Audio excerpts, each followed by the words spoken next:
दोस्तों, जहां एक तरफ भारतीय हथियार विश्व के कई देशों की सेनाओं में अपनी जगह बना रहे हैं, वहीं पर भारत अब 5वीं पीढ़ी के फाइटर विमानों को विकसित करने के लिए अपनी रफ्तार और मेहनत पूरी तरह से तेज कर चुका है, जिसके तहत एक काफी अच्छी खबर निकलकर सामने आ रही है। दरअसल दोस्तों, अब ये बात निकलकर सामने आ रही है कि इस साल के अंत तक भारत अपने 5वीं पीढ़ी के फाइटर विमान एमका का क्रिटिकल डिजाइन रिव्यू यानी कि CDR पूरा कर लेगा, जिसके बाद इस फाइटर विमान को विकसित करने के लिए चीजें अपनी पूरी क्षमता के साथ काम करेगी, ताकि जल्दी से जल्दी इसके पहले प्रोटोटाइप को रोल आउट किया जा सके, जो कि साल 2025 के अंत तक हो जाएगा। इस पूरे प्रोग्राम के लिए एरोनॉटिकल डेवलपमेंट एजेंसी को लगभग 15,000 करोड़ रुपए के फंड की जरूरत पड़ेगी, जिसके लिए भारत अपने पहले 5वीं पीढ़ी के फाइटर विमान को तैयार करेगा, जिसकी पहली उड़ान साल 2026 के अंत तक या फिर साल 2027 के मध्य तक कराई जाएगी। और अपने सारे परीक्षण पूरे करने के बाद ये फाइटर विमान साल 2028 तक प्रोडक्शन के लिए तैयार हो जाएगा। दोस्तों, एक फाइटर विमान को विकसित करने के लिए काफी समय की जरूरत होती है, जिसके केवल डिजाइन को पूरा करने के लिए ही कई सालों का समय लग जाता है, क्योंकि एक फाइटर विमान के डिजाइन को कई अलग अलग तरह के फैक्टर को ध्यान में रखते हुए तैयार किया जाता है,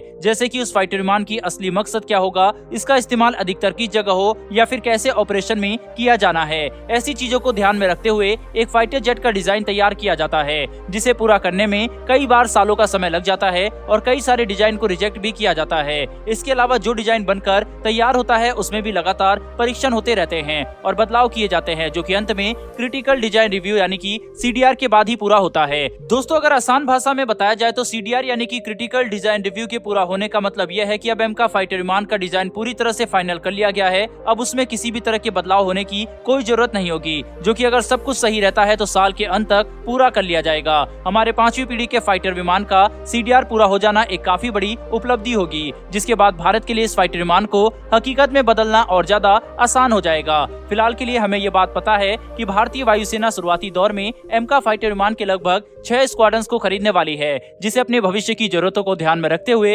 विस्तार भी किया जाएगा। वहीं एक बार एमका फाइटर विमान हकीकत में बन गया और भारतीय वायुसेना ने इसे अच्छी खासी संख्या में अपनी सेवा में शामिल कर लिया, तब इस पूरे इलाके में ऐसी कोई भी वायुसेना नहीं होगी जो कि भारतीय वायुसेना की क्षमता और शक्ति के आगे चुनौती खड़ी कर सके। मौजूदा समय में विश्व के केवल 3 ही देशों के पास अपना खुद का 5वीं पीढ़ी का फाइटर विमान मौजूद है, जिसमें अमेरिका, रूस और चीन शामिल है। लेकिन एमका के तैयार होने के बाद भारत भी इस लिस्ट में शामिल होकर चौथा देश बन जाएगा। बहरहाल बढ़ते हैं डिफेंस से जुड़ी एक और बड़ी खबर की तरफ। तो दोस्तों, इस साल होने वाले डिफेंस एक्सपो के दौरान भारत और ब्रिटेन की डिफेंस इंडस्ट्री एक दूसरे के साथ साझेदारी बढ़ाने के लिए काफी महत्वपूर्ण कदम उठाने वाले हैं, जिसके तहत ब्रिटेन की कई सारी कंपनियां अपने भारतीय पार्टनर के साथ मिलकर रक्षा के क्षेत्र में अपनी साझेदारी का विस्तार करेंगे। ब्रिटेन और भारत की डिफेंस इंडस्ट्री न कि केवल एक दूसरे के साथ इसलिए साझेदारी कर रही है ताकि भारत की रक्षा जरूरतों को पूरा किया जा सके, बल्कि ब्रिटेन की इंडस्ट्री भारतीय पार्टनर और कंपनियों को अपने ग्लोबल सप्लाई चेन का भी हिस्सा बना रही है, जिससे ब्रिटेन के कई सारे हथियार न कि केवल भारत में मैन्युफैक्चर करके खुद भारत और ब्रिटेन को मुहैया कराए जाएंगे,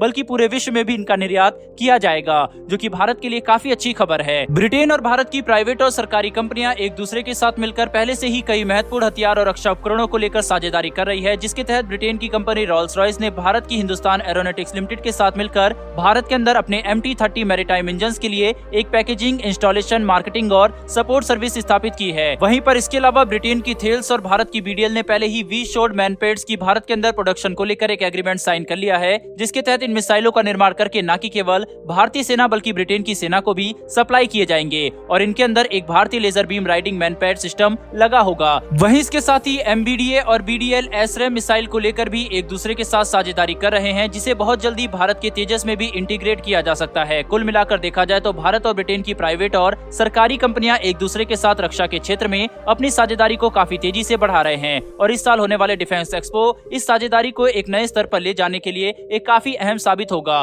बहरहाल दोस्तों, इस वीडियो में इतना ही। भारत और ब्रिटेन की इस साझेदारी के ऊपर आपकी क्या राय है, कमेंट बॉक्स में लिखकर जरूर बताएगा। अगर आपको इन्फॉर्मेशन और वीडियो पसंद आई हो तो वीडियो को लाइक करके हमारी आने वाली डिफेंस और वर्ल्ड अफेयर से जुड़ी ऐसी डेली वीडियो के लिए चैनल को सब्सक्राइब करके बेल नोटिफिकेशन को अवश्य दबा लें। फिर मिलेंगे ऐसी एक नई वीडियो के साथ। धन्यवाद। जय हिंद।